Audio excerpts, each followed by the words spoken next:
dari value-value perusahaan itu akan membentuk budaya perusahaan ya. Mm-mm. Nah, kalau value-value perusahaan itu memang selaras dengan value-value pribadinya, tentu culture perusahaan juga cocok dengan pribadinya juga gitu.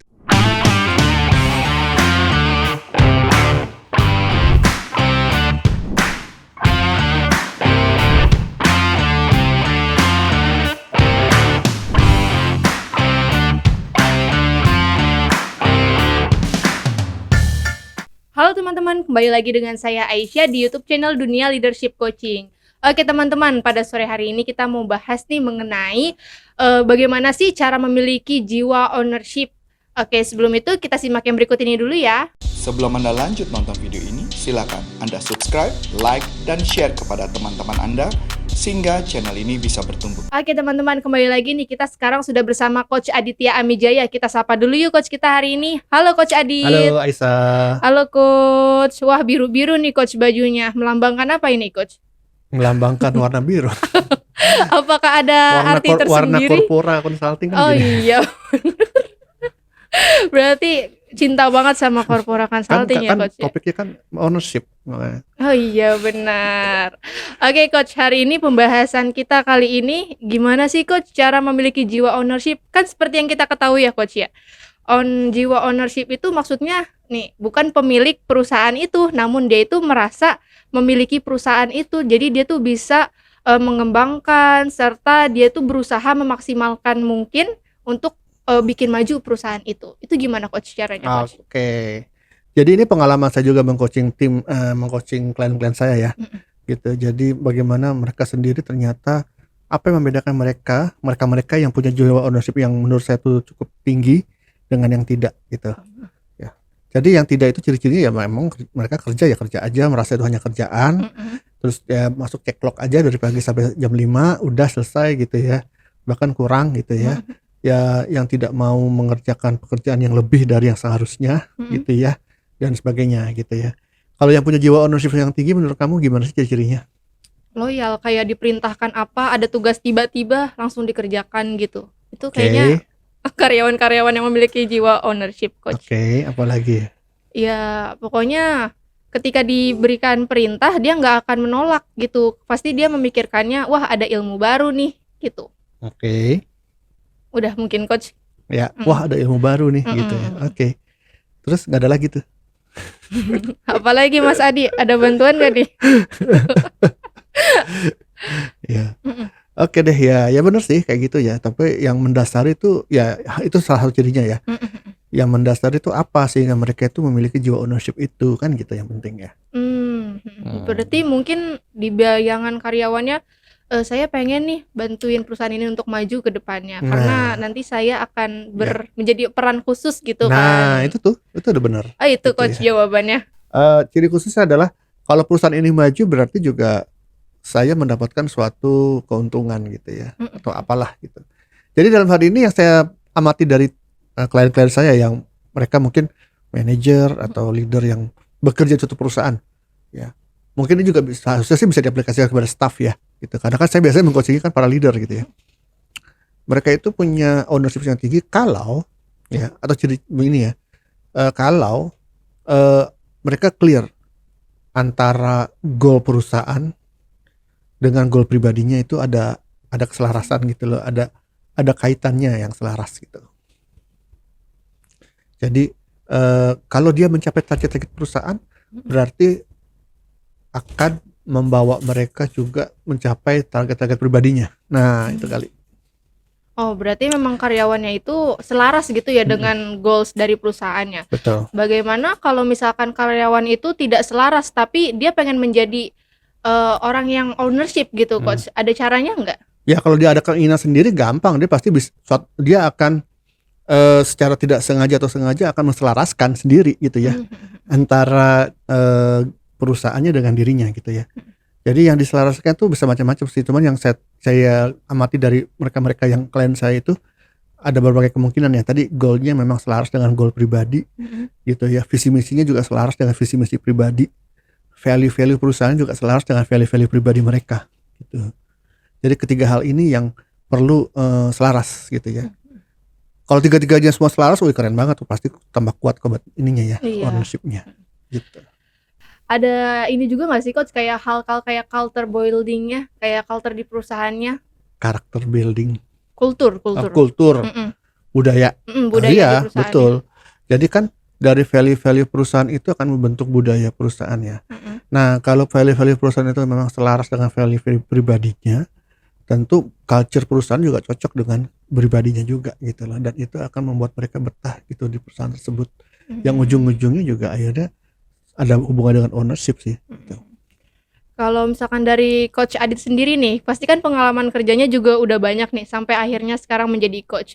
Menurut Coach sendiri, pengalaman-pengalaman kerja sebelumnya itu apakah peran Pak Adit nih, Coach Adit, apakah sudah menjadi ownership di perusahaan-perusahaan sebelumnya, memiliki jiwa itu? Saya bekerja itu ada di beberapa perusahaan ya, 4 atau 5 ya, lupa. Ada yang iya, ada yang selaras, ada yang enggak. Oke, kalau jujur ya, kalau yang enggak itu ya jelas ya keluar pasti. Oke, yang enggak berarti keluar ya Coach ya. Iya, karena biar bagaimanapun yang apa ya, yang bisa bertahan ya perusahaan itu sendiri gitu loh. Saya lebih keluar gitu ya. Ketimbang nanti saya malah menderita juga di situ, perusahaan juga nggak dapat added value dari kehadiran saya, dari kontribusi saya, mendingan saya keluar. Kan nggak mungkin juga perusahaan yang keluar kan? Iya. Gimana? Bener, Coach. Ya pasti karyawan yang keluar. Iya, pasti karyawan. Iya gitu. Ada juga sampai saya bisa kerja sampai puluhan tahun ya, bukan puluhan tahun, belasan tahun. Ada yang akhirnya begitu ada perubahan manajemen dan akhirnya saya keluar karena memang ya nggak selaras lagi gitu loh dengan manajemen barunya. Gitu.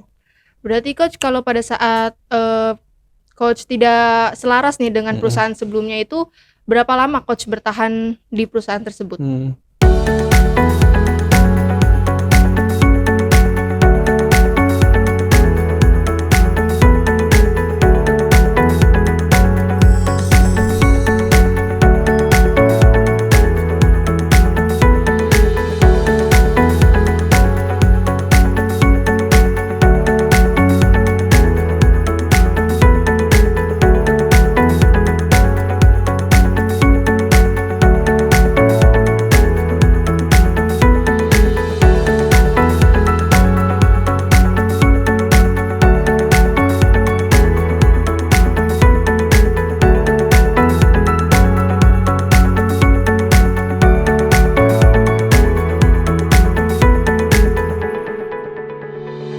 Ya nggak cepat juga sih.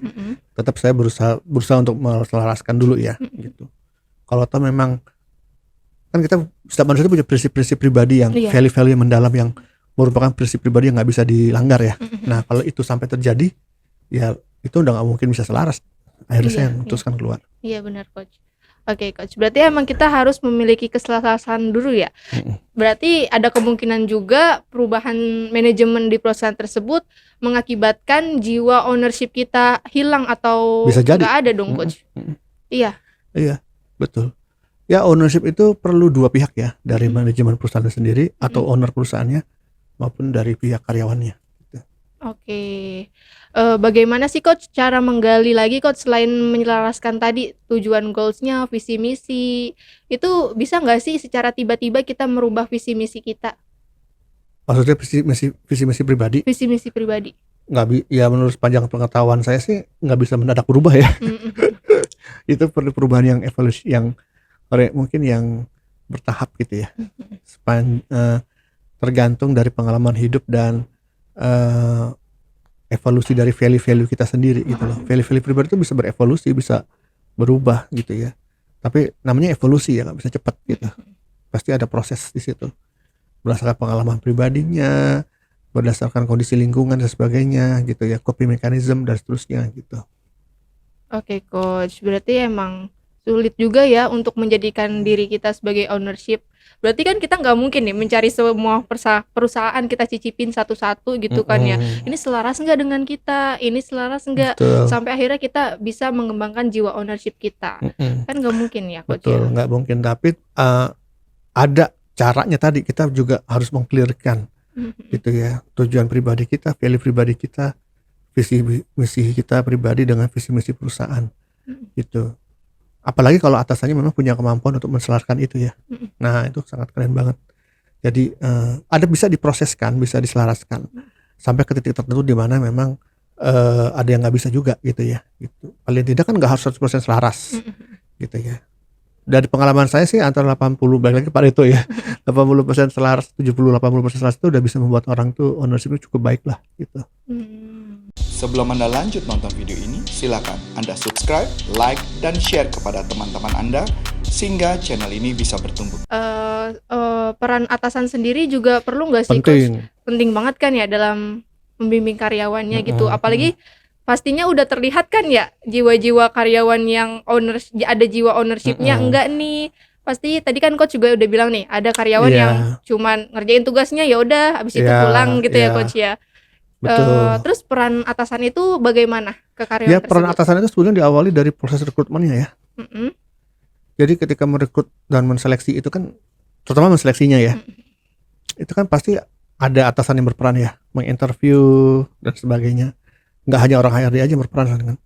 Nah dari situ kan atasannya harus bisa mengukur gitu loh, dengan berbagai teknik interview yang dia harus kuasai atau teknik seleksi yang dia harus kuasai, ya ditunjang dengan peran HRD-nya itu untuk mengetahui kandidat-kandidat mana yang memang semakin akan yang berpotensi cepat selarasnya gitu, atau yang berpotensi nggak selaras-laras gitu. Iya Coach, benar. Dari situ kan bisa sebagai decision ya, salah satunya ya, selain kompetensi dan sebagainya.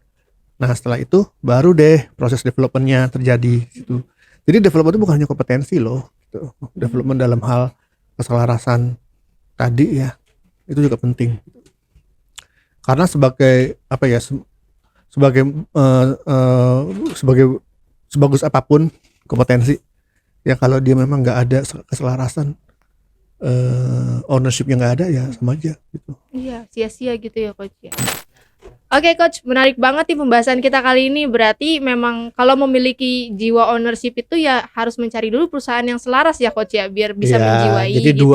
dua pihak ya. Dua pihak. Ya dari perusahaan tentu dia dalam merekrut dan merekseleksi mencari yang kandidat-kandidat selaras. Tapi kan juga si kandidat ini juga boleh dong, dia punya hak untuk menentukan calon-calon perusahaan mana yang menurut dia selaras dengan dirinya. Gitu. Oke Coach, terima kasih banyak nih Coach. Kalau saya pengen mengikuti pelatihan coaching bagaimana nih Coach? Oke, ya pelatihan coaching dalam menselaraskan tadi ya, itu juga dipelajarin sih di pelatihan coaching yang Corpora Consulting berikan ya. Jadi belajar coaching bukan belajar pelatihan coaching di sini bukan hanya untuk jadi coach profesional, teman-teman ya bisa juga gunakan dalam proses leadership sehari-hari. Silakan buka di website www.corporaconsulting.com. Silakan cari di sana program sertifikasi yang judulnya coaching ya. Coaching, belajar coaching 75 jam. Oke teman-teman, terima kasih ya untuk pembahasan kita kali ini. Kalau teman-teman ada pertanyaan yang pengen ditanyakan, silakan tulis di kolom komentar sehingga channel ini bisa terus tumbuh dan berkembang. Oke teman-teman, saya Aisyah Ramawati dan saya Aditya Mijaya. Sampai jumpa lagi di pertemuan segmen berikutnya. Bye-bye.